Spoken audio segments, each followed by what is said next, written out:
Hello everyone, today we talk about Swabian Sicily, a topic that for every medieval history-based channel should be probably one of the hardcore pillars, cornerstones for any kind of broader understanding of the millennium, and that instead it's so poorly considered and overlooked in general by popular culture as always, to a point that I've met also online levels of unspeakable blissfulness. That is to say, at some levels, I've met people who were interested in, the general mystics of the empire, etc. They didn't even know that the Hohenstaufen at some point ruled over Sicily, or that this was properly the center, basically, of Europe and the Mediterranean at the time, especially at the court of Frederick II, the Stupor Mundi,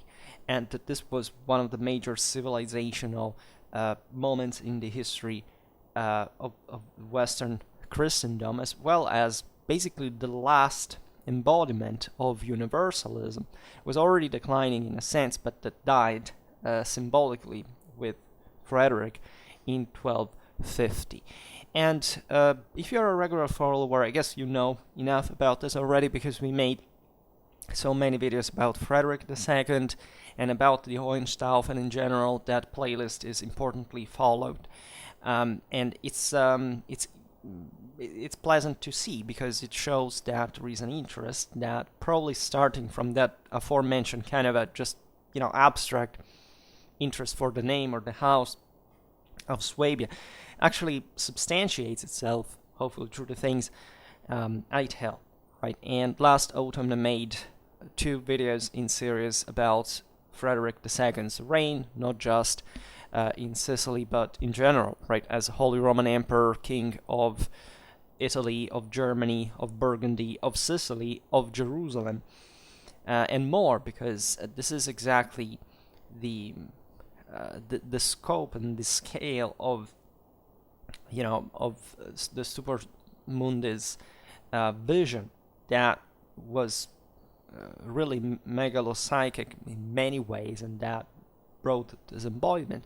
There is a lot, of course, about Swabian Sicily that has been mythicized in, especially in the 19th century and in times where the past was being recovered. But say it's not so harmful, because it also teaches actually to look at what was the point of the Germanic emperors in having a capital in Palermo, against what was in the prevalently nationalistic attitude in 19th century historiography that claimed that the Mediterranean dream, and then a little thing like the reunification of East and West, right, just this small details, right, would have been allegedly, betraying the the great destinies of Germany towards the northeast, yes, in the Baltic, right, one of the single most developed areas in Europe at the time, and also later, that for some reason a southwestern German, strongly based with this dramatic possibility also of crossing the Alps just next door, controlling the Rhineland and southern Germany, trying to extend also on Austria, and having, in this sense, Italy at hand, and also having inherited the kingdom of Sicily from his Norman mother, would have considered, and not that Frederick neglected Germanness and its greatness, but let's say it was in a way that is very different from the one that was already, as nationalism is just the first step towards nuclear multiculturalism, because it basically disintegrates the idea of the universal Holy Roman Empire into some sort of this statalistic abortions born since the end of the 18th century, that basically betrayed the meaning of the sacred in its deepest meaning, and therefore the only possible hope of mankind to become anything better. And that's what the Swabian left as a mark in the world, and also in his terrifying, almost cosmic struggle with his enemies, with the papacy, with a world that was beginning to crack, let's say, and that, in a sense, was already displaying those features. I mean, Frederick was the same author of the Edictum in Favorem Principum in Germany. He was the first one to essentially bail out the idea of accomplishing a German national monarchy, like England or France or other kingdoms were taking for, because he had freaking Sicily, first of all, but also because exactly on that private base, Swabia and his other southern possessions, he could essentially expand his power privately much more than he would have done. Frederick II was the godfather of Rudolf of Habsburg, by the way, who eventually would inherit symbolically the imperial legacy on the longer run, and it's meaningful that, where the Hohenstaufen, in their terrible misfortune, as you know, they all ended badly in a way or another, mostly dead, killed, you have suicide, you have prisoners, as you will see now, you have beheaded, etc. And so with Saint Conradin, right, the parabola of the Middle Ages dies, right, said that when Conrad was beheaded in Naples by Charles of Anjou, legend says at least that an eagle, the imperial eagle, the golden eagle, came to wet its claws with the blood of the 17 years old, and flew back to the sun, where it's, the Aquila is the only bird that can not just look straight into the sun, but going back to it as the greatest universal power, and medium between God and man. And there are so many other different legends, even about the same Frederick II death, the visions that occurred in that fatal moment, and much more. So the legend, the mythology, the dream of the Hohenstaufen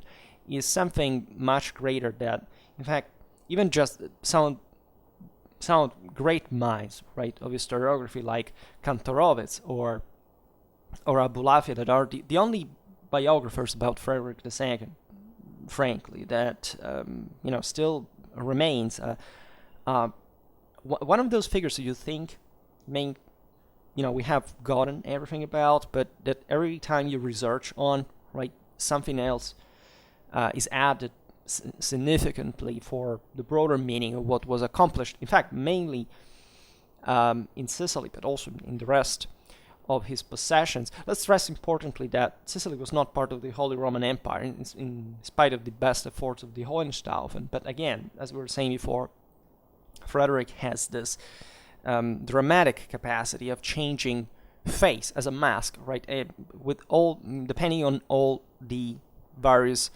international players he had to confront himself with. As King of Sicily, he had a face. As crusading emperor with the Sultan of Egypt, he had another. With the Lombard League, he had a face, a terribly brutal one, like the one of his grandfather, Frederick Barbarossa.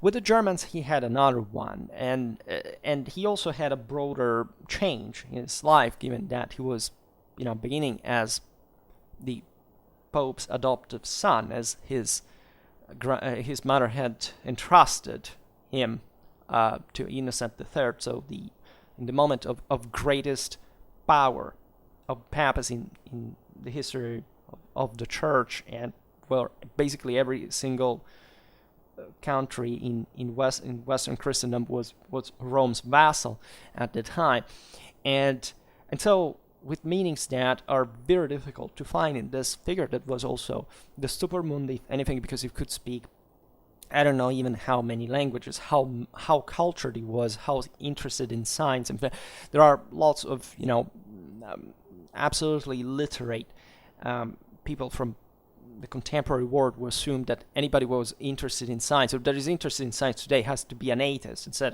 Frederick II was an atheist because he studied astronomy, astrology, or other sciences, and he talked with the sages of other religions that flocked at his court. This has nothing to do. That's the peak of divine interest and of faith and belief in the as confidently as only the Holy Roman Emperor, that is the ecumenic ruler of the entire world, can have in terms of deciphering reality for what it is. So it's really impossible to present concisely and successfully Frederick II, Swabian Sicily, and the broader historical context in a video. I don't know, even if we take 2 hours or more, it's never going to be enough, right? Some of you says, very short introduction. Yes, because these are topics that if you think that a 2-hour video as an introduction is enough, you probably have no idea of what they are actually about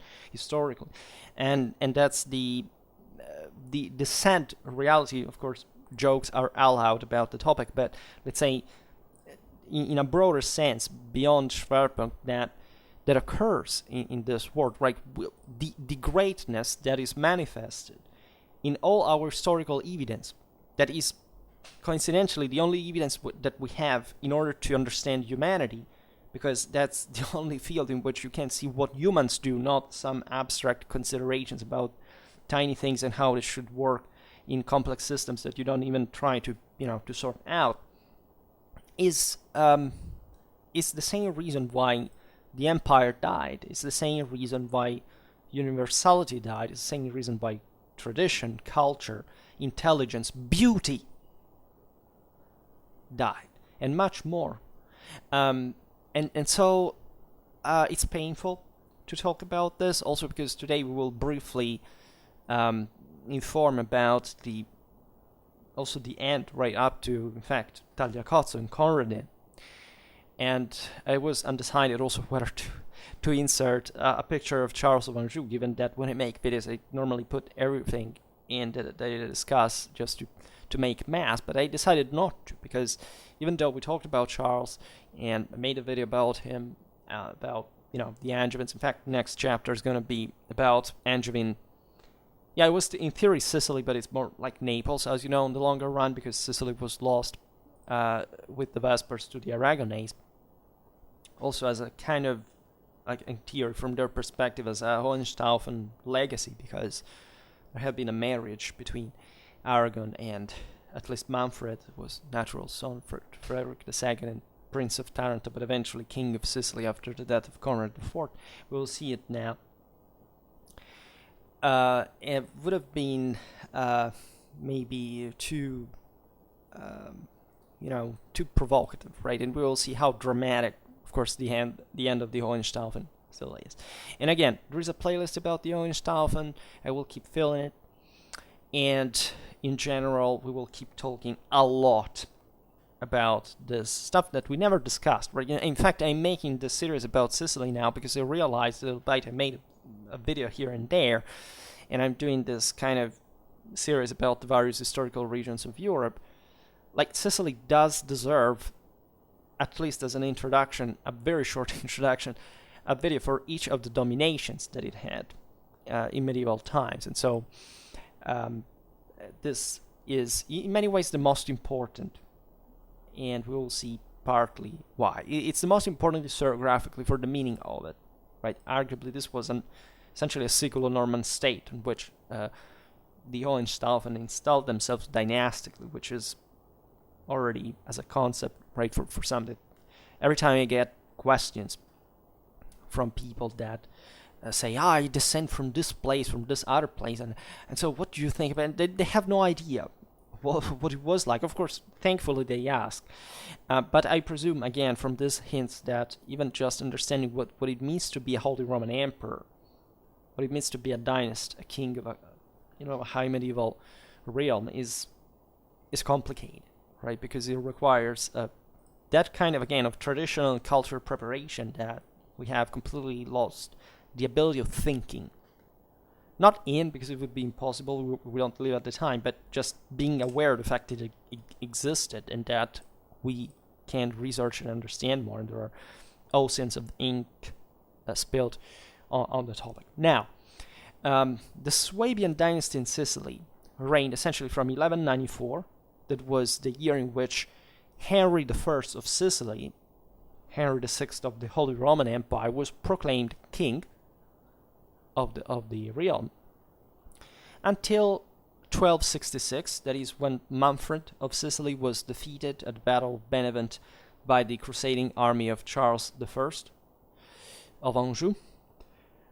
We could stretch to 1268. Of course, there was not actually an ill-fated even campaign of the young Conradin and his defeat at Tagliacozzo and beheading insane here. And we have recently seen in our video about Norman-Sicily how the Hohenstaufen had been brought expressly on the throne of Sicily by the last Haute-Villes, at least the royal line, in order to counter the expansionism of the local barons, right? These local lords were essentially trying to erode what the impressively centralized state that the Normans had built up, thanks also to the previous Byzantine and Arab administrative forms, to be effectively the single most centralized power in Latin Germanic Europe at the time, right? Not even the Norman Kingdom of England was as centralized as the Sicilian one, and in this sense legislating in a, consolidating this equilibrium. Especially we will see how Saint Frederick II will capitalize upon the assizes of Argano, and with the Melfi constitutions, the Liber Augustalis, and so on. We also made videos for the medieval law series, because again it's an exception, as we will see in the history of Western Europe, right? And so in this attempt to maintain the realm intact, Tancred of Lecce had opposed himself to the succession of Henry VI of Hohenstaufen on the throne, as the saying Constance of Hauteville, the last pretendant and owned of the same Tancred, and his son eventually William III, that kept on the struggles also after his father had accepted, of course, for the good of the realm, this succession, given power to another great dynasty, so that the baronial rule could be curbed, right?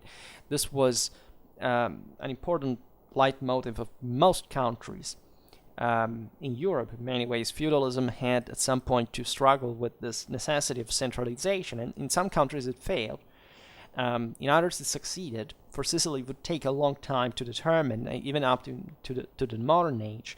But let's say that the same disruption of the Norman-Swabian tradition, especially after the Sicilian Vespers, the break in two of the kingdom, but this also fit in the broader decline of Eurasia, brought the barons essentially to rule the land, right?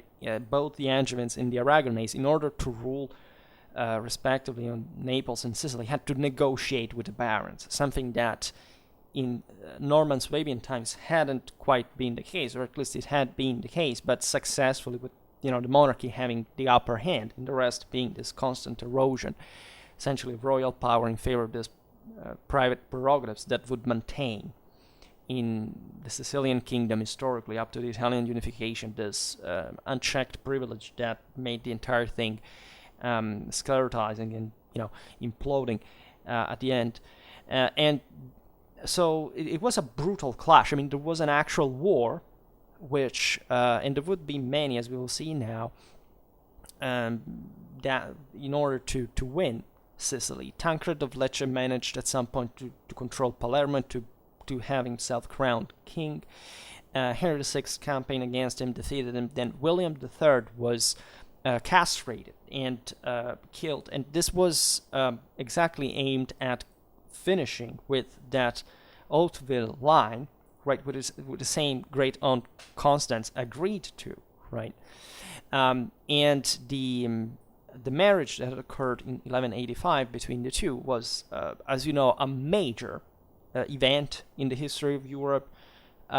Essentially, the Hohenstaufen, whose power had been significantly crippled in a universal sense after the defeat against the Lombard League in 1167, suddenly, right, just got the entire, again, basically the best kingdom in Europe just through one marriage, right, and a few fighting. and so this reversed the tides. The premature death of Henry VI in 1197 was also the reason why Constantinople fell to the French and the Venetians and not to the Germans, the German Sicilians, which is something that, again, could have changed everything, because we could have had a Latin Empire actually ruled by not a French-Venetian branch, but fundamentally a German Sicilian one, which was what the Normans had tried to do, as they had always, as aspects, managing to strike at the heart of the Byzantine Empire on multiple occasions, and always trying to take over Constantinople itself. They captured and sacked Thessaloniki, Corinth, right? They established the Principality of Antioch with Bohemond of Taranto in Syria. So they were like a hell of a power, and this succession was quite smooth, right? And Henry died of illness, as many people at the time, and it created a huge problem because his son was just born, like he was a few years old at least, and this would leave Constance, right, as regent and de facto sole ruler, as queen of Sicily on behalf of her son, which was, as you know, not an easy situation, because a female regency was always taken as an opportunity for the local barons to and foreign domestic powers to rebel again, excuses and so on. And it's very moving for Constance, that died only 1 year after her husband, as the last of the Normans of Sicily, to crown her 4-year-old son, Frederick, as King of Sicily. Eventually, he would become Holy Roman Emperor, etc., but taking broader agreements for that with the papacy. In fact, placing him under papal tutelage after her death. So just think about a mother with that legacy and that awareness of being, dying, and think about leaving her 4-year-old son and only heir of all that fortune, and again with that absolutely unmodern and unsecular mindset and idea of power and pride and strength, and leaving him forever in this world. It's terrifying.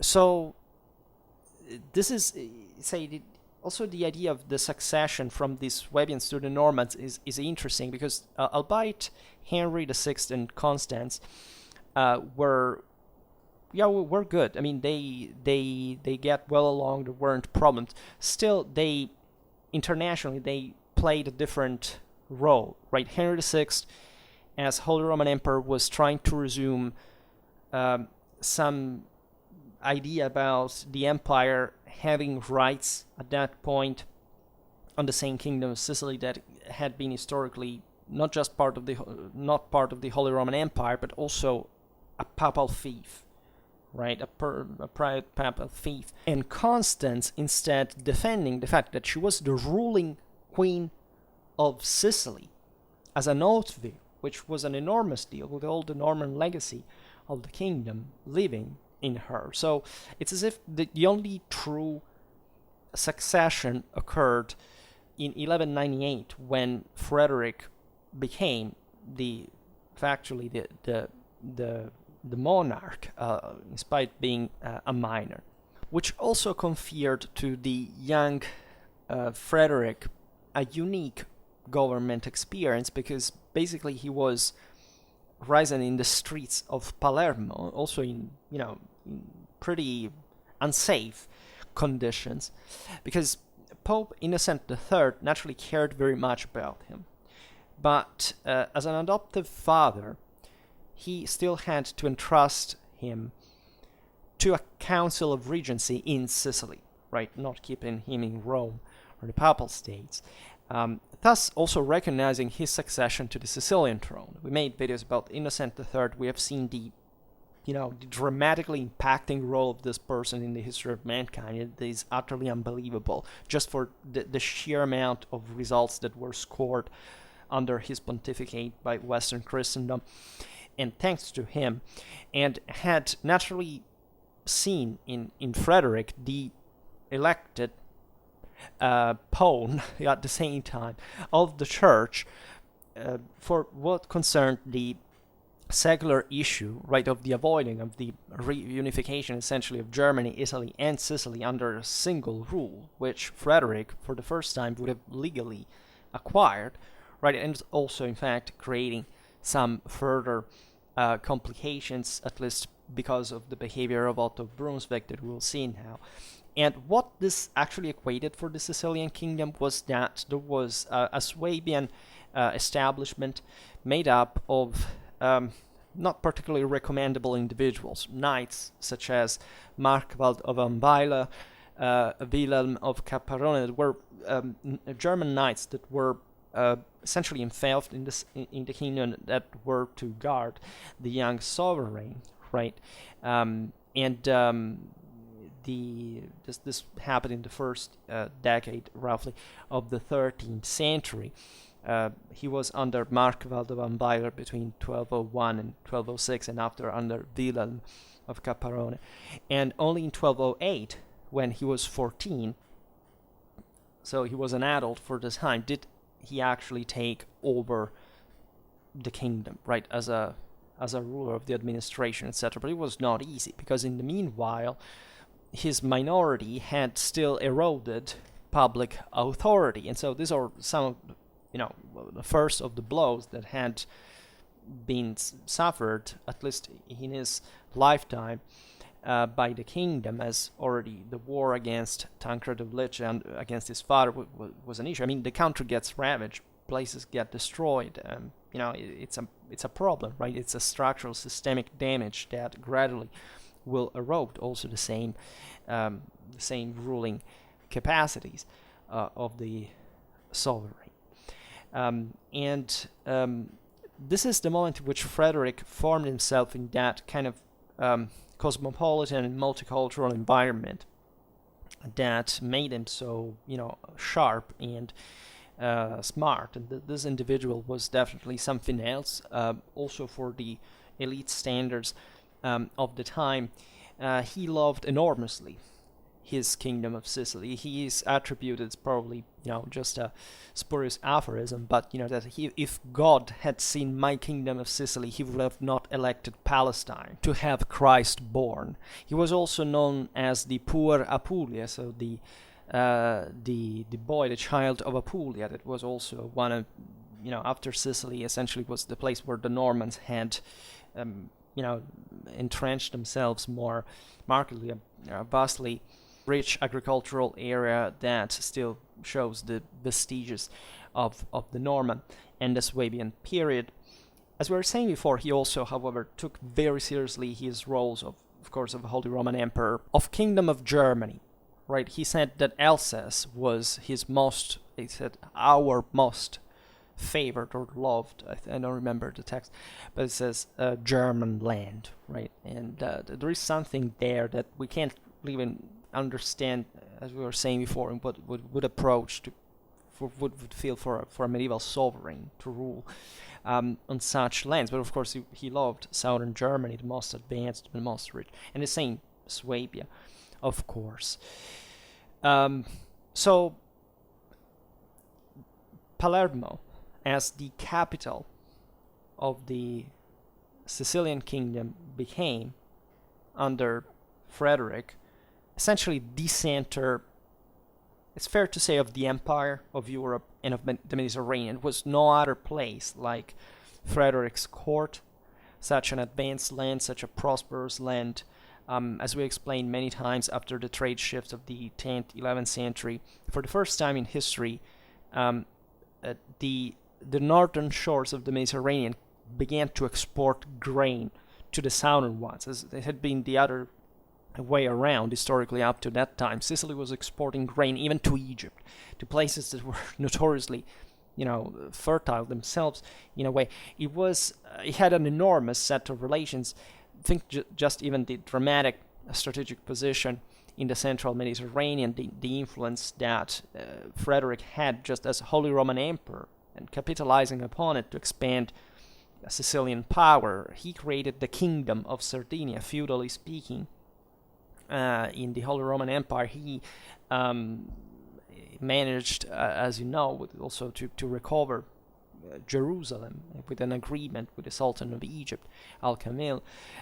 There his contacts, his knowledge of Islamic culture was an Arab of the same time was very important. He had dramatic diplomatic skills. It was a hell of a feat. Just, the papacy was not particularly happy of it because it had not been conquered in blood.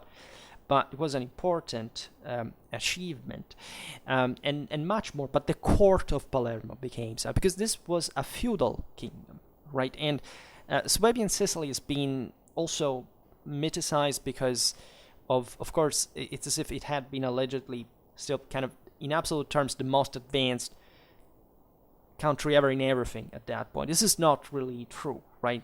For example, the Italian communes, as was showed also in the war against the Second Lombard League and Frederick II, were already, importantly ahead. There were other heirs like France that were engineering a dramatic development in the same time.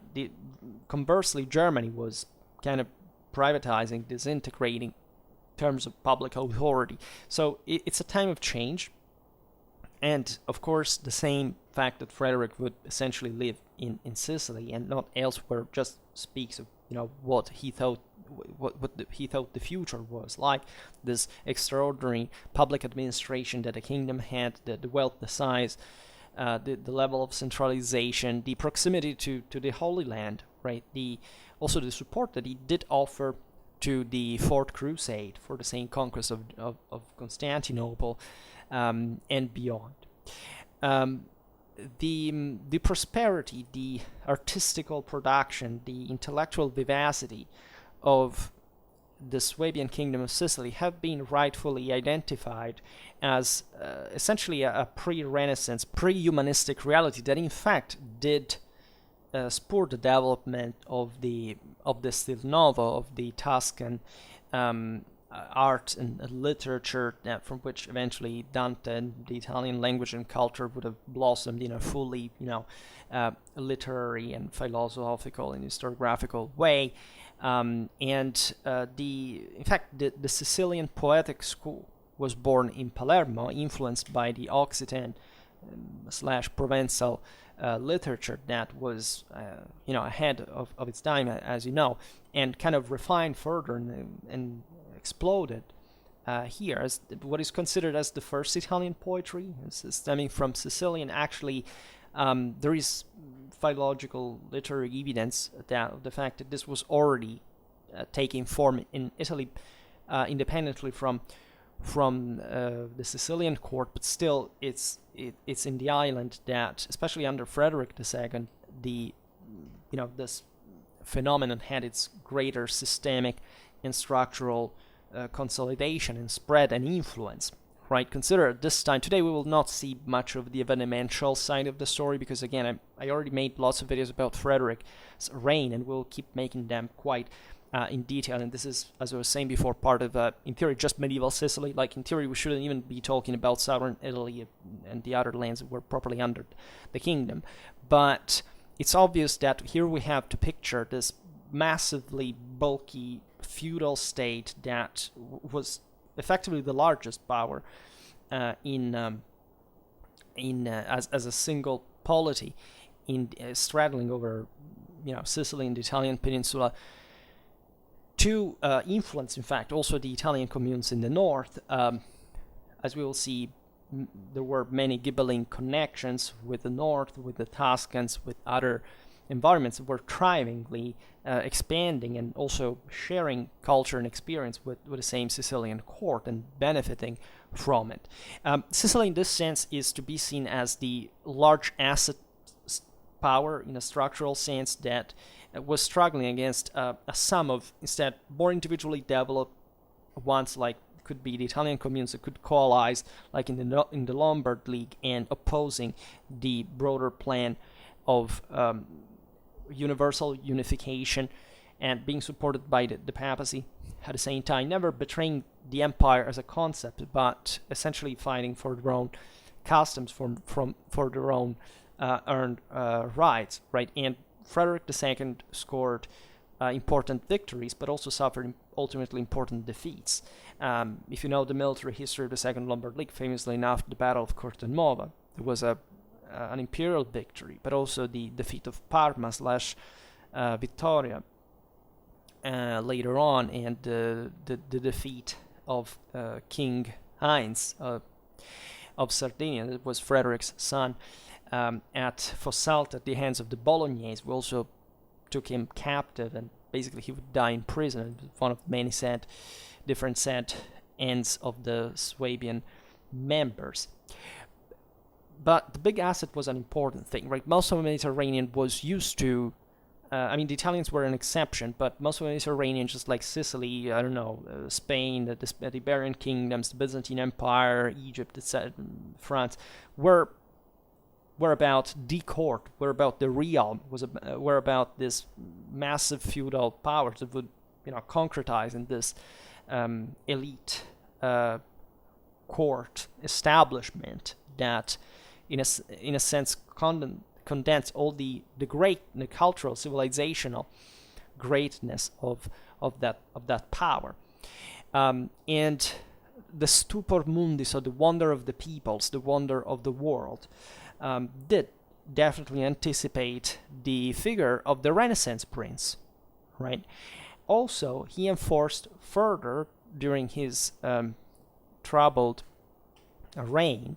It was never calm because of many reasons, as mostly the clash against the papacy, the excommunications, even the invasion of the Sicilian kingdom by the papal army while he was at the crusade, and he had to abort it also because an epidemic of dysentery had spread in the first expedition. It was taken an excuse by the papacy of accusing him of not wanting to carry that out. All this kind of mess, the wars against the Lombard League. So this constant commitment, in which also many local barons were disloyal, and Frederick literally taking them out one by one, beheading them, droning them, and taking the opportunity of seizing their castles as public domain, right? And so trying also to reverse that decadence that objectively, since the death of his father had occurred, and that he was trying now to stem as he came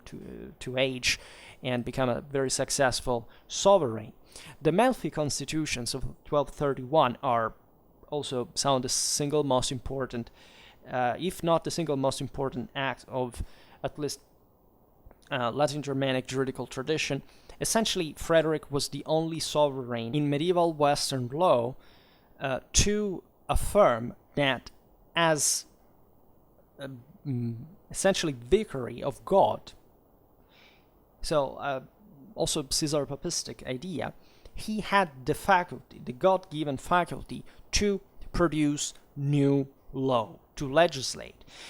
Even given Frederick's power and the fact that he was the Holy Roman Emperor, so he was literally the greatest secular authority in the world, in Christendom at the time, he could not go past what was the norm of common law in all these countries, right? So this manifested itself in Sicilian legislation with the ability of the right of the sovereign to issue new laws whenever there was a gap, right, or something that didn't, or a conflict between the various customs, where, the Kingdom of Sicily had various laws. It had various communities, first of all, living in the same place, but the prevalent were kind of feudal law of Western Frankish origin, and Normans had brought then the Lombard law that was still there in the continental areas.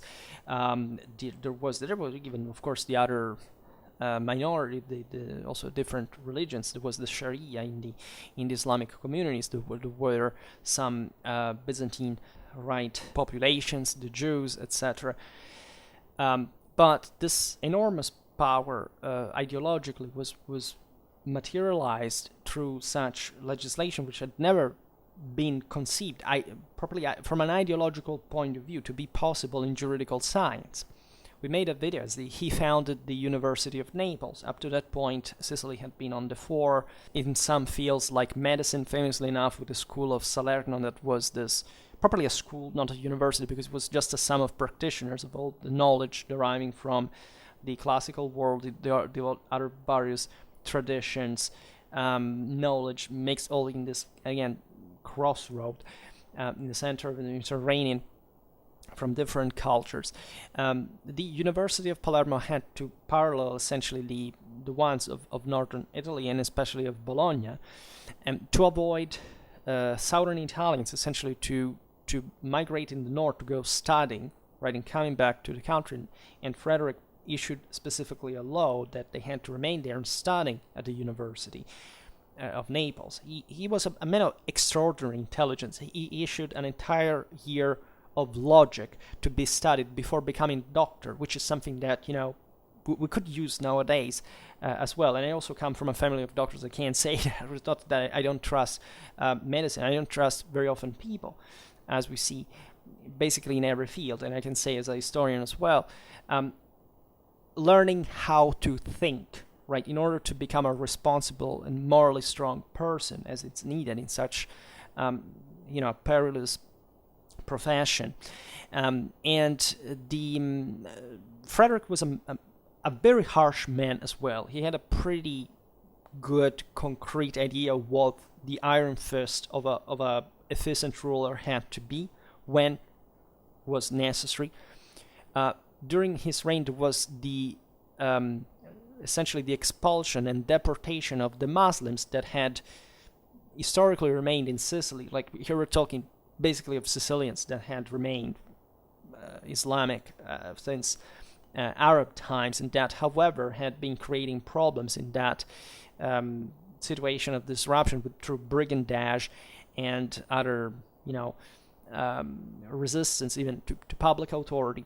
So Frederick had the good idea of defeating them in Sicily, cornering them, capturing them, disemboweling with his own spear in front of all of them their leader, and letting him to die like a dog like that, and deporting them to Lucera in northern Apulia. It was an important strategic Roman colony since, in fact, ancient times, and was on top of a hill that became, in fact, an Islamic city where all these Muslims were not just settled but militarized to form this special corps in Frederick's army, and also bodyguard.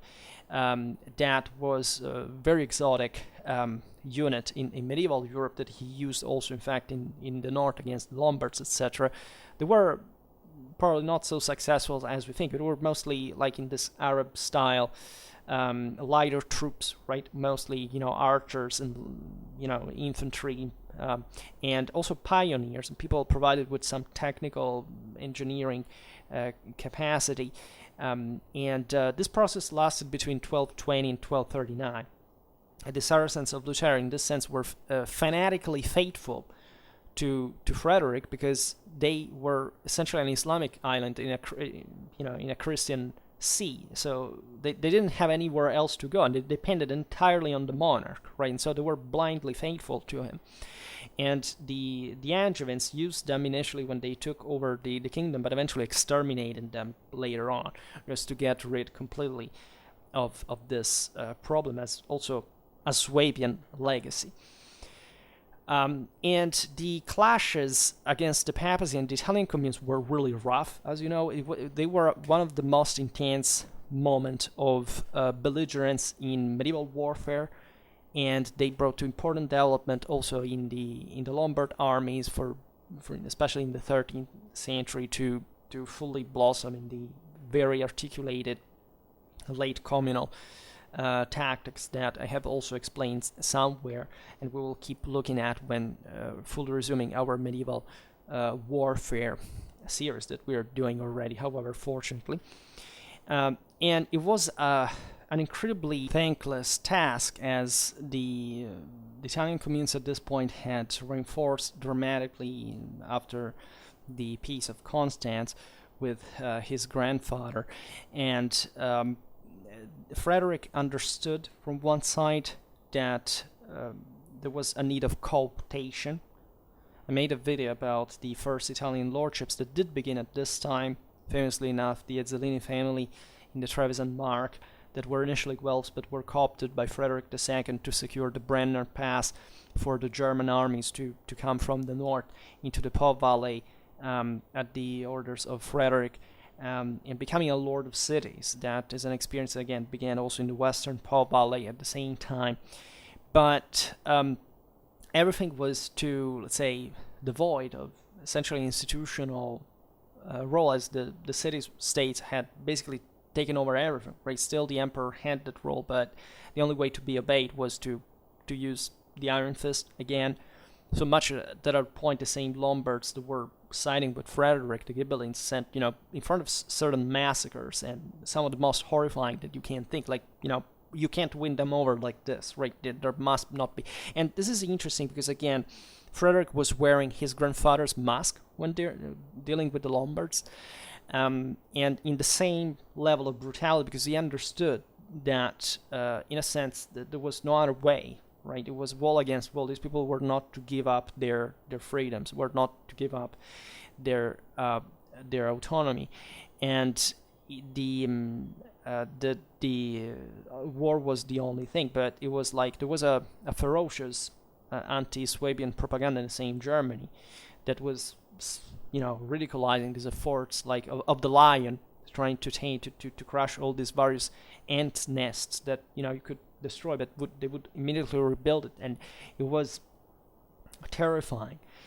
And but the papal propaganda especially was furious, right? Frederick was attacked with unprecedented ideological means, not just the excommunication, but an incredibly powerful and widespread and impacting propaganda, libellistics, oral propaganda that we can also trace. Unfortunately, he did exactly the same against the papacy. It was a furious ideological extremization, which is also what fueled further, especially under his son Manfred, the clash between Guelphs and Ghibellines. I made a video that is being interestingly watched algorithmically about the same topic, because it's really yet another chapter that you must forcefully know about medieval history, without which you can't really get through it sensibly, in any case.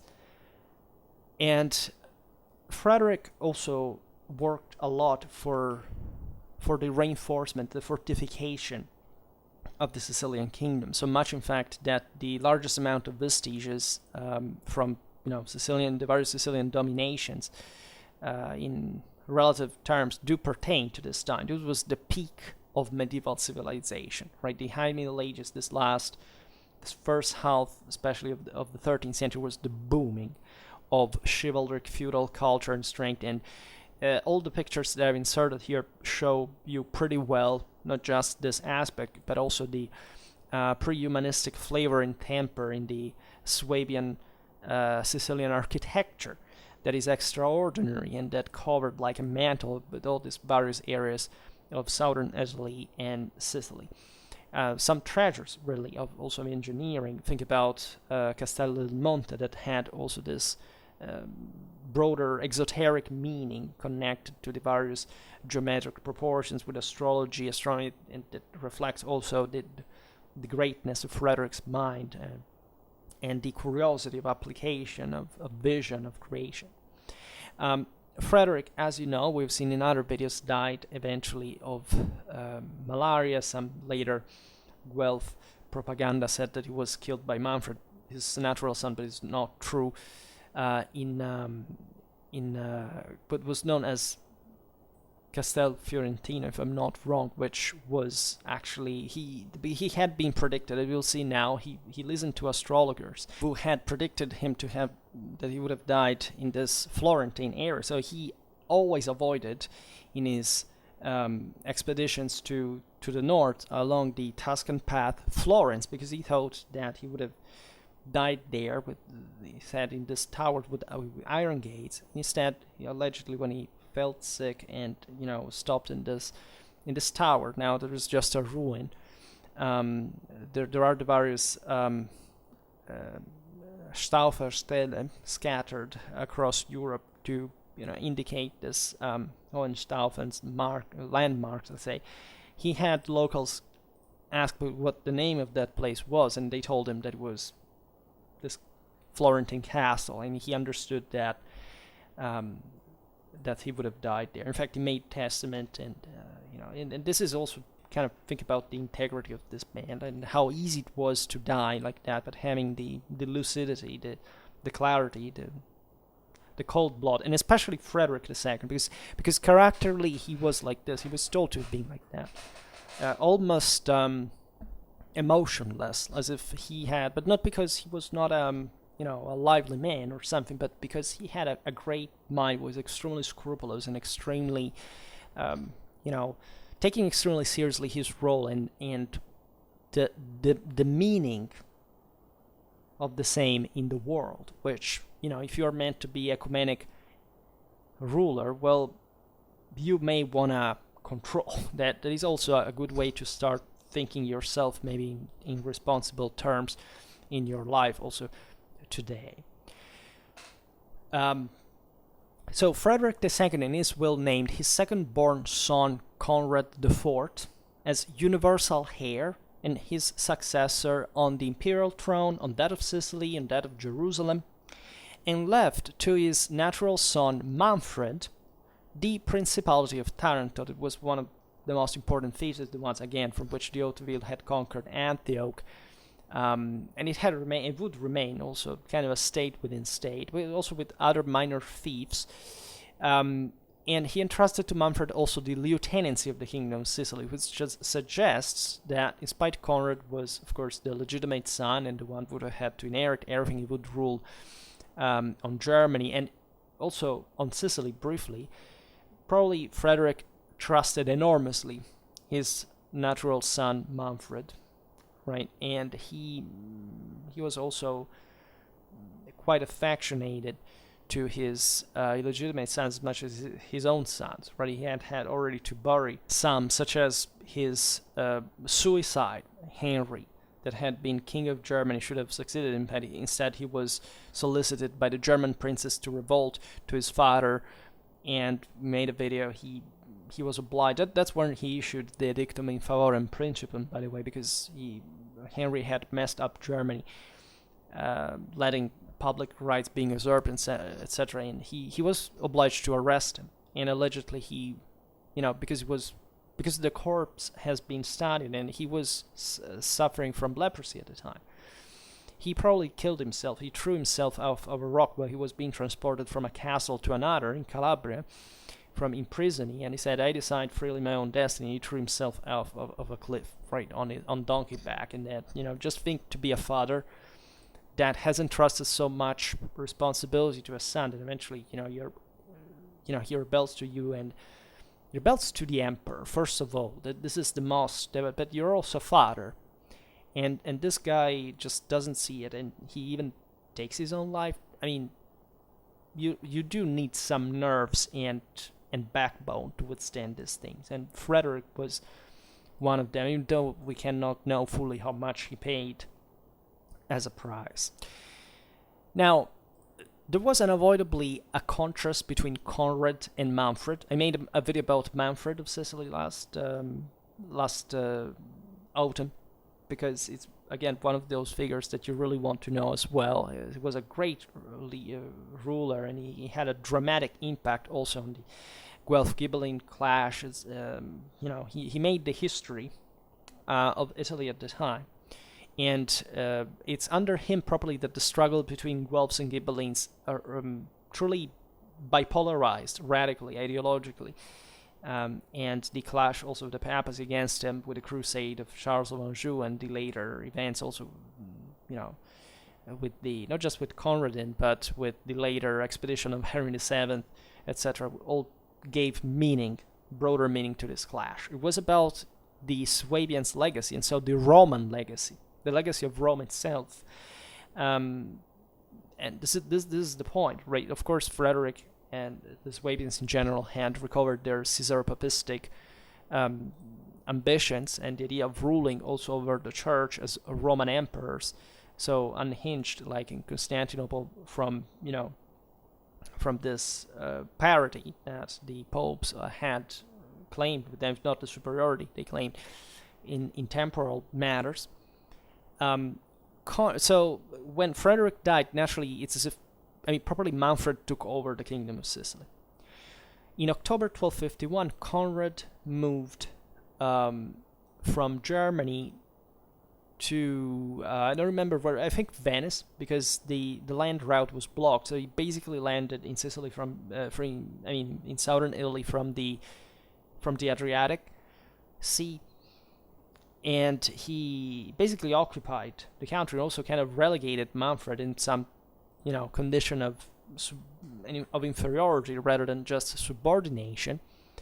In January, he met the imperial vicars that had remained there, by the way, because still Frederick had ruled as an emperor, right? He attributed this divine character also to the Sicilian monarch per se as a title, for as we've seen with the Melfi constitutions, but still he was the emperor. In fact, you find eagles scattered everywhere in Swabian art, in Sicilian architecture, and so on. We posted some of these now in the video.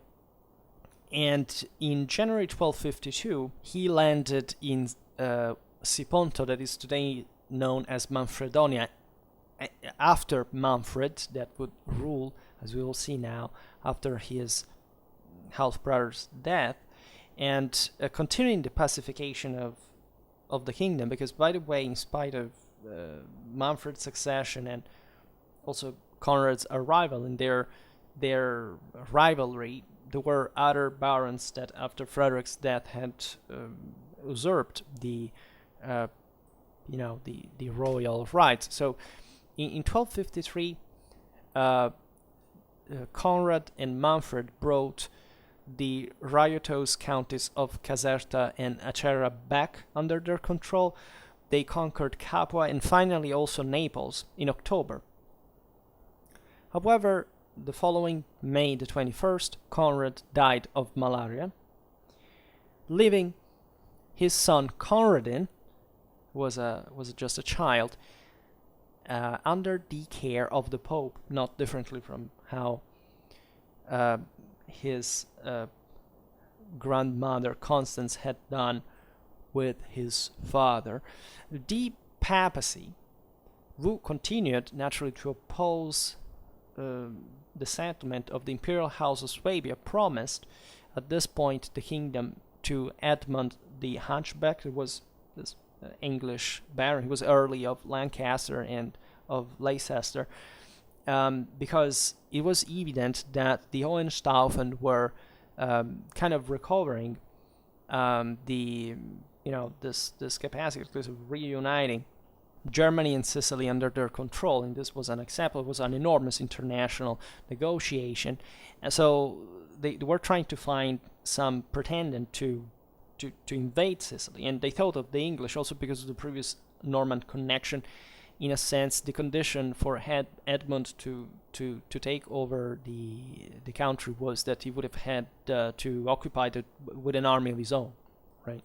And the thing was thought, they really thought from England to make this operation. Just think what it means with the means of the time, the mid-13th century, to even think to recruit an army going from Britain to the Mediterranean to establish it's insane. If you think what we have today and how few we are capable of doing together. At the time, they knew everything. They did everything. They were up to any kind of thing because it was always an opportunity that could open successfully to seize an entire realm in the process. So when Conrad died, naturally Manfred took over the Sicilian kingdom again. Right, and he was a very fine diplomat. He had probably inherited such skill from his father, not just that one. And he concluded an agreement with the Pope, right, which saw the pontifical occupation with a simple reservation of the rights of Conradin and his own. So they were essentially negotiating a joint rule of Sicily, like with the idea that there would have been some papal presence in the country, and probably a military one, right? And also Manfred would have ruled on behalf of his nephew. That would have eventually been, however, another problem for the papacy, because Conradin would have become still like Frederick II, like ruler of everything, of the Holy Roman Empire, of Germany, of Italy, of Burgundy, of Jerusalem, of Sicily, like all together, right? And this was at least to come in several years, because Conradin was still a child, and so Manfred tried to maintain this, but the situation was too ambiguous. Manfred didn't consider himself safe in front of the Pope in such a situation, so he decided to risk everything. He recruited a huge army to wage war on the Papal one, which he defeated near Foggia in Apulia. So this granted him a solid rule, right? The affirmation, the securing of his rights on the Sicilian crown, and also expanding his influence on the Italian communes, on the Ghibelline alliance that was gaining steam after the papal army was defeated. During 1257, the war proceeded advantageously for the Swabians. Manfred defeated further papal forces, tamed internal rebellions, so everything went at its place. And Manfred was kind of a, shrewd ruler, right? In 1258, he spread the rumor of Conradin's death, right? That was ridiculous, because there would have been no reason. And it was very a contingential measure, essentially to bring the prelates and barons of the kingdom to making him ascend to the throne, and to have himself crowned king on August the 10th in the Cathedral of Palermo.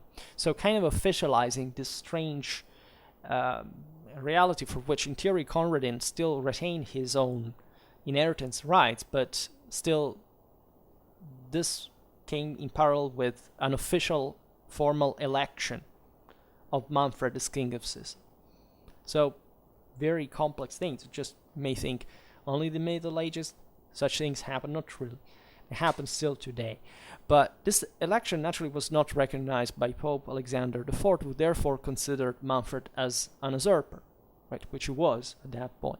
Between 1258 and 1260, the power of Manfred, who became head of the Ghibelline faction everywhere, right? Everywhere meaning all over the empire, because this, that was an initial difference between the Hohenstaufen and the Welfen in Germany. But it came to be mostly manifest in Italy, and where most of things were at stake for the empire. And so this Ghibelline power of Manfred extended throughout the peninsula. 1260 was especially the year of the great victory of Ghibelline Siena and the Ghibelline exiles of Florence over Guelph Florence, where German mercenaries sent by Manfred in important numbers also carried out dramatic maneuver that secured in the best of feudal tactical capacity the victory for the Allies. And this brought Florence becoming Ghibelline for a while, right? Especially under Farinata, who would remain an important figure later on, also sparing actually Florence in the process from annihilation, which they wanted to raise it to the ground, and the history of the West would have changed completely if that had happened. Also, Manfred secured international relations by the marriage of his daughter Constance with Peter III of Aragon in 1262. This would give essentially the right 20 years later, at least, the right to claim the Sicilian throne to the Aragonese after the Vespers, with the Vespers, against the Angevins that had destroyed Manfred. So Manfred was excommunicated, predictably, and in 1263 the French Pope Urban IV offered, in fact, the crown of Sicily to Charles I of Anjou. It was brother of the King of France, Louis IX, as you know.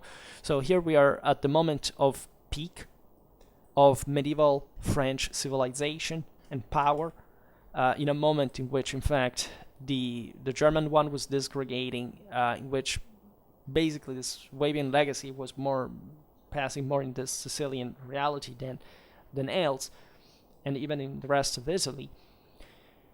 And thus the papacy promoted a real crusade to conquer the kingdom, because Manfred was excommunicated. This was seen as a pious enterprise, and famously enough, Manfred was defeated in the Battle of Benevent, which took place on February the 26th, 1266. It was one of the largest battles in medieval history. It's one of the most important in absolute terms in the 13th century. These are the big ones, right? Benevent, Tagliacozzo, and Markfeld, that are all connected, in fact, in a way or another, to the Swabian cause, or at least the struggle between the Guelph and Ghibelline Europe, if you want. Manfred died on the battlefield heroically, right? So in the full wake of the chivalric, militaristic, religious faith of great monarchs who were also great knights at the time, was again a big battle. The 17-year-old Conradin of Swabia, son of Conrad IV, attempted, notoriously, famously, to regain the kingdom in 1268. And it's one of the most, as we were saying before, romantic, if not the most romantic event in medieval Europe, right? The idea of this young prince that seemed to, even in the age, like as a new Apollo, as a new Augustus to reorder the empire and the world by recovering, also with this touch of feudal dynastic flavor, with his own inheritance of the Sicilian kingdom being usurped by this was Charles of Anjou, right, for a Roman emperor, and who was about to achieve that. I mean, what is most heartbreaking, aside from his end and the terrible attempts of her mother, there was a Wittelsbach, by the way, to save his life, right? Praying not to kill him. Charles was irremovable on that. The papacy, not even the papacy went as far, but still kind of backed him let it do. But the fact that he was, descending in Italy with a relatively modest following, but still increasing, right, and having various cities opening his gates and wanting to support him, and he even arrived in Rome. The Pope fled, and he marched into Sicily through the Abruzzi, where he was defeated after factually having won conventionally on the field, having crushed the Angevin Sicilian forces. It was also escorted by the Castilians. It was a pretty multinational army from both sides. But Charles of Anjou, supported by the old Templar Erard de Valery, that allegedly suggested him to use this flank attack, this ambush maneuver, attacked him from the side while the imperial army was occupied in looting the camp, because they thought they had killed everybody, right? Also, Charles of Anjou marshal, just to say, people with massive attributes at the time had dressed up with him to be killed in the battle, right, in order to make the imperials believe that they had killed Charles himself, right? Attacked them. Conradin even managed to escape, right? But he was betrayed near Rome by a local Frangipani, local noblemen of the Frangipani family that captured him. They recognized him, I think, through his clothes, they didn't know.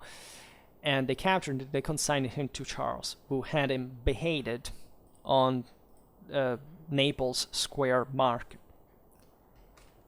So, bringing an end, literally, biologically, to the male line of the Hohenstaufen blood, still, however, lived on consistently through the female line. Now, in 1281, Constance II of Sicily, that was, as we've seen, the daughter of Manfred of Hohenstaufen, and at this point she was wife to Peter of Aragon, claimed the kingdom, right, at that point for her husband. And in fact, after the Sicilian Vespers that were orchestrated, as you know, by the Byzantines, the Palaiologoi, and the Aragonese to prevent the conquest of Constantinople that Charles of Anjou was preparing, and the Byzantines absolutely didn't have forces to stop him. So at that point, they would have lost it again, and the Latin Empire would have been established once again. Constance became, again, Queen of Sicily from 1282 to 1285. Again, so formally together with her husband, who, however, remained in Spain from 1283, because naturally that was like, the Crown of Aragon had many things to think about in the meanwhile. But her husband died in 1285. The Sicilian crown went to the second son, James I of Aragon, and Constance remained at his side, as well as to the one of the third son, Frederick III, to whom James had left the lieutenancy of the kingdom in 1291 until 1296, when Frederick, in fact, became king of Trinacria, which was the yet another name of Sicily, historically, and thus the last of the Hohenstaufen left the island, right, as Constance basically had represented that, despite of the legitimacy of Manfred, etc. So, it's difficult to resume culturally all the achievements of Swabian Sicily, but we will try somehow. As we have seen, the Sicilian school, also called the Sicilian Poetic School, was a philosophical literary current developed in Sicily from essentially the second half of the 12th century, right, especially with the rise to the Siculo-Norman throne of William II. However, its splendor is definitely in the first half of the 13th century at the court of Frederick II of Swabia. The most important figures and most famous ones are definitely Giacomo da Lentini, Cielo d'Alcamo, Guido delle Colonne. I also made a video on commission last autumn, so a dear follower of mine who asked me for her blog to make a video about the history of the sonnet. And if I'm not wrong, I made one example from Giacomo da Lentini and another one from Petrarch, and you can check that out, but it's brief at least. I think never made a video about these things. I made videos about medieval literature, but I guess at some point we'll have to reinforce a bit more structurally in such topics. And let's say the Sicilian school was not really academic, right? It wasn't like a center of learning as a school in an institutional sense. It was rather assuming the contour of a cultural movement. The school's lyric poetry in, let's say, high, or noble, if you prefer, Sicilian vernacular, also had the merit of introducing the sonnet, as I was saying before, for the first time. It's this metric structure that would become mostly famous all over Western literature. Frederick was himself a man of letters. This is one of the great aspects of the story, that the patron of these scholars was a scholar himself. Very famously was the author of a treatise on falconry, the De Arte Venandi cum Avibus, of which we have also splendid illuminated copies, manuscripts dating from the same times. His son Manfred also left signs and documents of his liberal predisposition toward the arts and culture, right? And this thing was really important at the time. This is the same time, again, of the Minnesang. The Stil Nova would occur in a few decades, and it was all one with the chivalric temper of the time, and this ideal of elevation, mostly through courtly love. In fact, and this probably psychological inquiry was also pretty spot on and mixed with all also scientific notions about about physical reality, also human emotions and mechanisms, etc., that really represent an extremely refined peak in medieval literature, and that were imitated all over, was spreading properly as a model. Frederick's son, Heinz of Swabia, Heinz also king of Sardinia, delighted himself in writing poetry according to the canons of Sicilian poetic school. Right, Heinz was captured by the Bolognese at the Battle of Fossalta, as we said before, and he was imprisoned for life in a tower. The Tower of King Heinz, in fact, is still in Bologna today. Essentially leaving, it's a pretty miserable end for such, proudly independent knights and, dynasts to be at some point, to be imprisoned. But he lived essentially as is in a court, right? He was visited in the tower by friends, by literates, by women too, and we have this romantic idea of Heinz, with this very long blonde hair that was composing this dramatic situation, but still, probably comforting himself through poetry, through singing, through composition, and it's quite indicative also of the end, if you want, of a world of powers like the communal statal ones were rising, crushing, with their more secular and kind of modern mind in power, managing even to defeat such powerful noblemen in open field. The broader, mystics existing around this, within and around this figures. And this is interesting because always remember that the peak of male creativity is also the peak of male violence, right? The Minnesang, all these knights that also came later in the wake of this Swabian revanchism from Germany to fight in Italy against the Guelphs and as mercenaries or in the imperial expeditions, very often were, again, people would not have problem to butcher someone in front of their eyes, right, without any problem. But being able of the most poetic and sensitive and an extraordinary songs and passages that you can imagine, right, in their work. So it's a bit like medieval Europe in its broader spirit and temper and breadth, almost.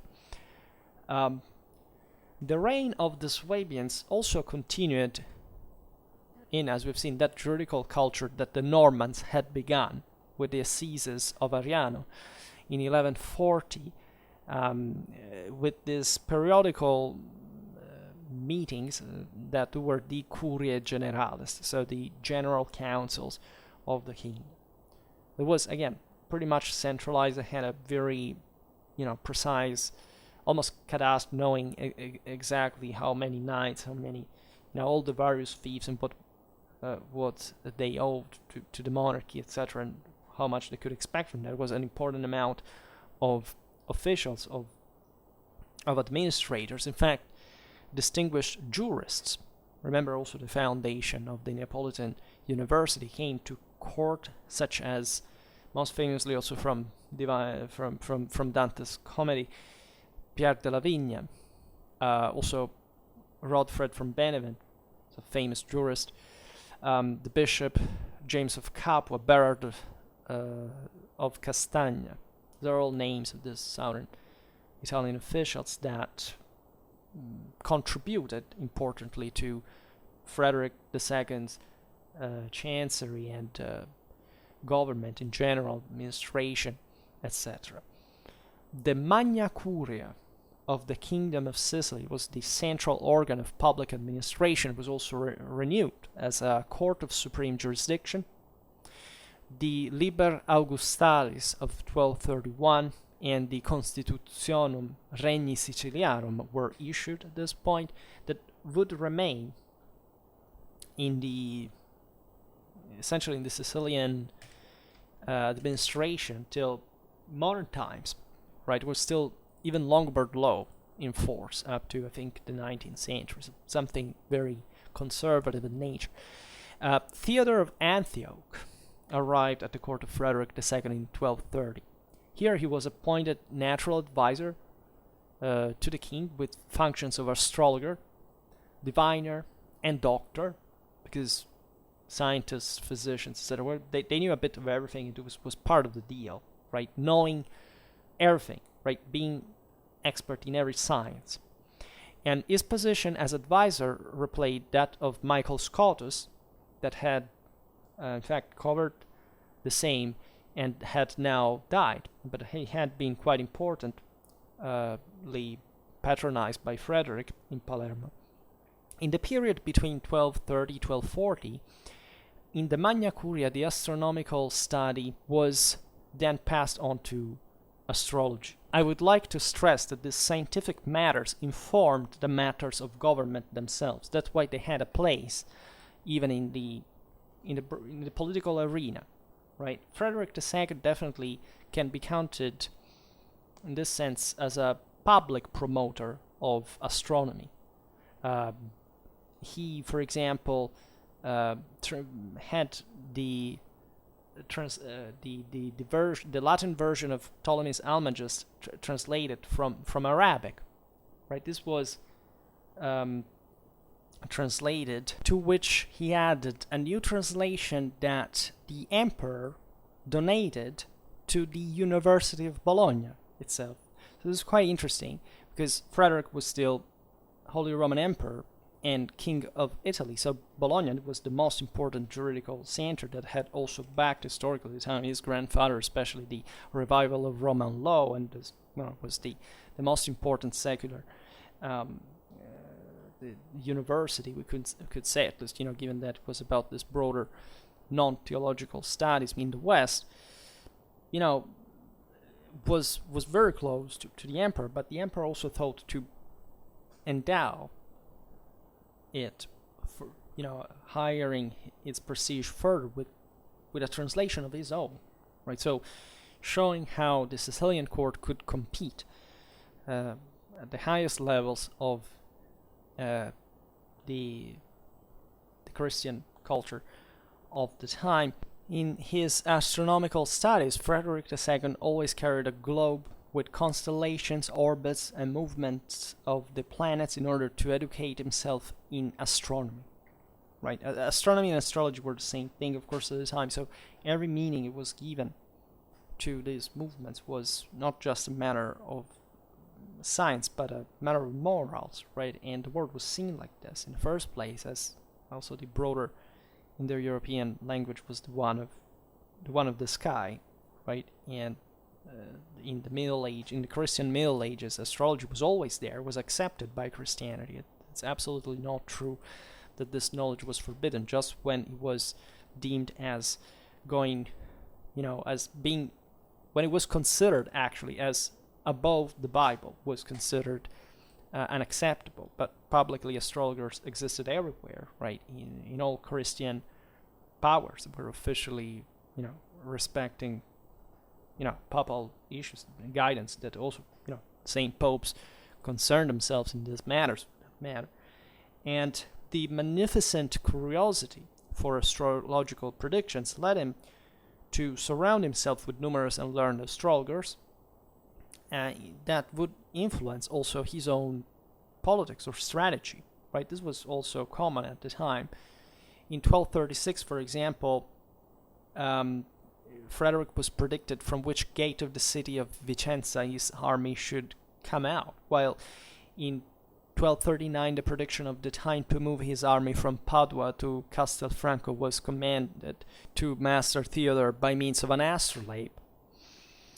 And Frederick also consulted astrologers to build cities such as Vittoria near Parma, which was later cause of his defeat, by the way, and was destroyed, in fact, and that was the symbol of victory itself. So maybe that's a further celestial advice not to be too concerned of what you can't so confidently calculate on the base of something like astrology.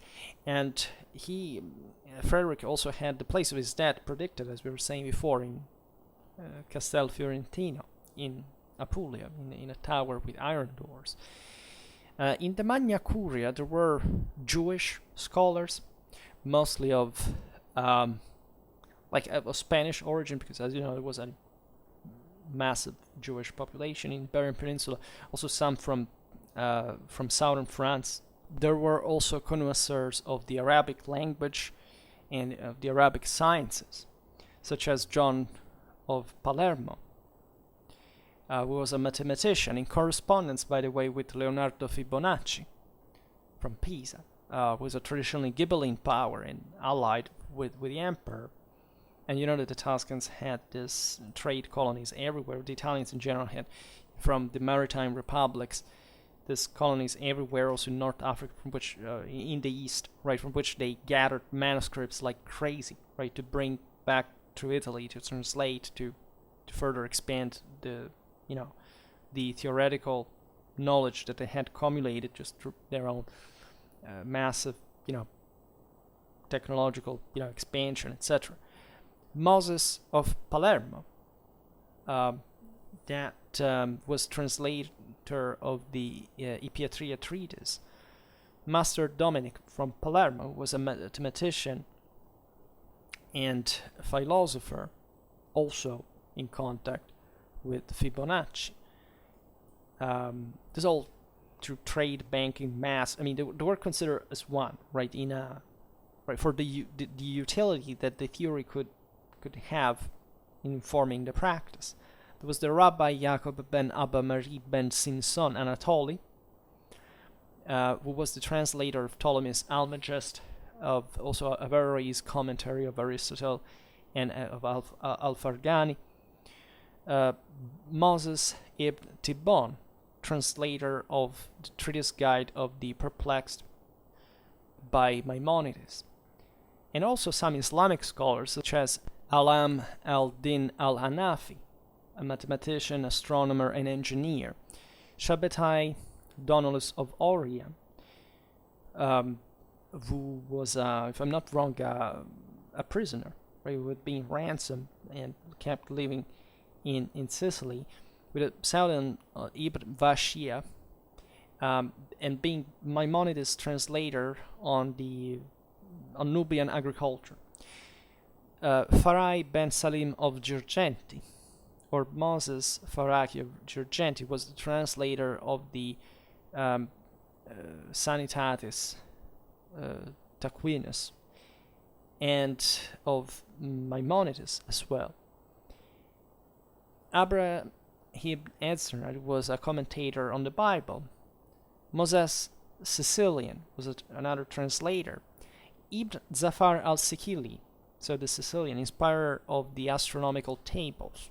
Right? So an impressive amount of intelligentsia that was drawn from all the Mediterranean, all the cultures that coexisted also in Sicily, just habitually. Frederick II also conversed with the most renowned European intellectuals and scholars of the time. We mentioned Michael Scotus before, who translated Aristotle's writing from Arabic. And this was also important. The Historia such as also the Historia Animalium, was integrated by the translation of the Abbreviatio Vicenne de Animalibus, elevating Sicily de facto to a place of study and of knowledge, and also of alchemical, physiognomic research. I mean, it was really an incredibly productive cauldron of ideas, of knowledge, of shared experience and works, etc. As you know, we mentioned Fibonacci before because of this connection with that Frederick had unavoidably with the Italian maritime republics, and for securing also the control of the Tyrrhenian Sea and with Sicily, etc. Fibonacci popularized the Indo-Arabic numerical system, and this was we were remembering from, aside from all what he worked on it. He developed the algebraic methods, indeterminate problems and analysis that are published most famously in the Liber Abaci, but also in the Flos, the Liber Quadratorum. And what is fascinating about the Palermitan court is that treaties came from mathematical tournaments that were organized at court based on equations. And such tournaments assumed an international dimension that involved other cultural centers that were in contact with Sicily. For example, the wisdom enigmas, some of which we'll read now, were sent to Palermo from Africa, from Egypt, Syria, Asia Minor, Yemen. Right, that's as far the interest towards scientific questions travel.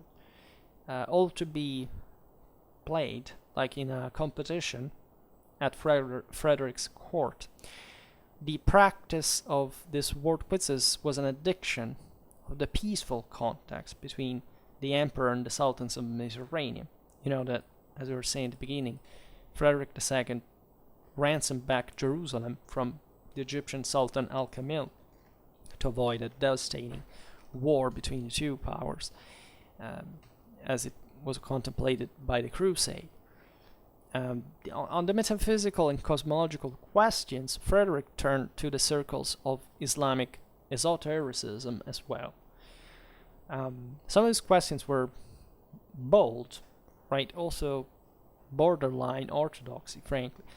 They are known as the Sicilian questions. They are preserved in an Arab code that reached Ceuta and Morocco, and in 1240, according to the Arab historian Ibn Bashia, 5 questions, including some of the creation of the world and mortality of the soul, it's a big deal, were posed by Frederick II, who had an enormous curiosity. And these questions go like this. The first was on the theme of the Aristotelian metaphysics, right? The Aristotelian proof in favor of the eternity of the universe. The second, the aim and presuppositions of theology for the ancient Greeks and the Sufis, right? So there was also a trend, temporal and cultural debate. That, of course, took classicism as a point of reference, but also acknowledged the more updated studies as relevant in that field as well. The third question concerned the meaning and number of Aristotle's categories. That is, how much they were, and were 10, but how did we know that they were all, right? And how do we know that they don't overlap or are blurred, etc. The fourth question was on the proof of the immortality of the soul and the differences between Aristotle's theory and that of Alexander Aphrodisias. The fifth was about curiosity. That is, what was the meaning of saying the heart of the believer is between two fingers of the merciful? To the questions and to the last hadith, the answer came from the mystic Ibn Sabin with, quote, the two fingers represent one good and the other evil, and God turns them as he wants. This is a double thread interpretation that, as we've seen, is crucial also in Christendom and probably it was just in the older traditions to determine what actually are, or were always, our choices, and how to pose ourselves towards the infinite, the absolute, the truth about it. Medieval Sicily specifically had an important architectural flourishing in Frederick's times, right? And this corresponded to a higher increase in grip as long as the Hohenstaufen was alive. And Sicily, as you remember also from the video on the Norman period, was much more centralized than the other mainland Italian possessions, simply by tradition, and because it was essentially the land that had not been feudalized, or at least the one that had remained under a more kind of public central kind of administration under the Byzantines and the Arabs, eventually for the Normans to install this kind of more control system, a bit like it had happened in England. It was not a feudal land, differently from France before the Norman conquest. The cities were important in this time. The southern Italy didn't have the same communal development of the north, exactly because the Norman kingdom as a feudal power had partly limited their own freedoms, right? But they were big centers on the sea with an importantly fertile agricultural hinterland. So the barons had tried to extend their control on them, and there was a competition with the monarchy regarding to it. The Catanian nobility did not have a happy relationship with the Hohenstaufen. The Catania being this, essentially this, in fact, large agricultural town in the southeast of Sicily. That was an important market that the Swabians wanted to retain important control. And there was a rebellion in 1232, and the hatred towards Frederick gave various legions, including that one that later, the so-called castle, the Ursino castle, was wanted by Frederick II to keep the population at bay. But surely there was a name in that direction, as fortifications were rising also elsewhere, as ever more importantly to keep populations under control. An important event for the future of Catania was the inclusion of the city among the state-owned ones. That, however, shows what the monarchic intention was in fact fully about. This would end the total hegemony of the bishop-count that up to that point had ruled in a kind of more feudal fashion the city. In Castro Giovanni, that is today's Enna, in the heart of the island, the Swabians left remarkable traces of their presence, especially in their military architecture. Frederick chose Enna as his summer residence, right a bit up in the highland, as it's hot everywhere. And then for this purpose, he completely renovated the castle of the Lombards. Right, these lands, if you remember, were settled by the Normans with northern Italians. That still was dialect is still spoken, in fact, in the hinterland of Sicily, among this sea of, in fact, of Sicilian dialect. And the Lombard castle was reinforced with 20 towers, right? Frederick built there his own palace and also a bishop's chapel, where he also convened the first Sicilian parliament. And to Frederick, we owe his tower in the same city. That's an impressive structure as well. Syracuse, that had been the former Byzantine capital and had remained an important center also in Norman times, was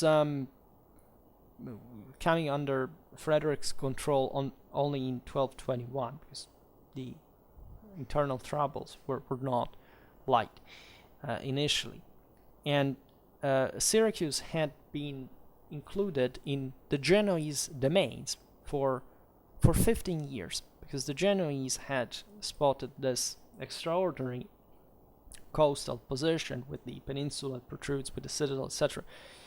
And it had contributed to also boost trade in the city. The Normans had also strengthened the port with a bastion, and the construction of Maniacus Castle was began, right, in memory of the old Byzantine expedition at the beginning of the 11th century that had shown that Islamic Sicily could be easily invaded. And the Augusta Castle was built under Frederick II. And archaeological investigations reveal an octagonal tower in the south wall of the courtyard, and it's very like the other dominations built on it, right? The remains are found in the building, in the wing built by the Spaniards eventually. And so you realize that also with the other magnificent architectural, think about Castel del Monte, for example, near Andria, and Puglia, those are peaks again of medieval architecture and engineering. They all reflect the symbolic meaning of the Middle Ages, right? At the peak again of the chivalric Gothic mentality and universal power that Frederick himself literally embodied, not just as an emperor, but also as, in fact, king of Sicily and of all other lands, such as Jerusalem itself, etc., that still made the universal dream, in fact, living on until the sovereign's death, that in many ways did open to modernity, did open to the national fragmentation, it opened to what would have arrived as the stagnation and recession of Eurasia since the last decades of the 13th century, before the big crack of the following. Right, so as you understand, it's an infinite topic that could always be revived, and that has much more to be added in the first place in order to appreciate its impact in the historical vicissitudes and meanings of the time. Right, it's not easy to especially approach this for the first time. I know, as I was saying at the beginning of the video, sometimes you're appalled to see, I don't know, people that today just, it's just about the meme of it, right? I know people that know the Norman, that are self-citizen Norman lovers, let's put it this way. Norman history, the Normans, I think the Normans, they didn't know that the Normans didn't have a kingdom of Sicily. What? Right? What? I didn't know this. How did it happen? Well, you may want to open a history book instead of, thinking about bullshit and claiming strange aberrations of nature. But in this sense, just remember that history, again, is not really a personal opinion. Like, not reality is a personal opinion. The fact that you can always dig and learn more and see new perspectives doesn't mean that what you find under the tip of the iceberg is not an iceberg. The iceberg is there, and that's reality as it happened, right? So the subjectivity of reality is only for people who want to make moral relativism and that do not know enough reality at all to know that there is something behind that is the truth, that is massive, and that history provides you a macroscopical dimension underneath reality, right? So you can't sense it, and you perfectly know that this is not just, again, something you can simply base on your tastes or conjectures or wishful thinking. History happened regardless of you, because you are a consequence of history and nothing else, right? So being a bit more humble and also making your brain working a bit more than just staying logged on TikTok all the freaking rest of your pretty miserable existence maybe would make it a bit less miserable, I think. In any case, in this very Frederican line of thoughts, I stop it here. I just hope that you enjoyed this video. If you did, please share it, otherwise leave a like or subscribe to my channel if you're interested in my upcoming content. And for now, I thank you heartily for listening to me. I wish you a nice time. See you next time. Bye.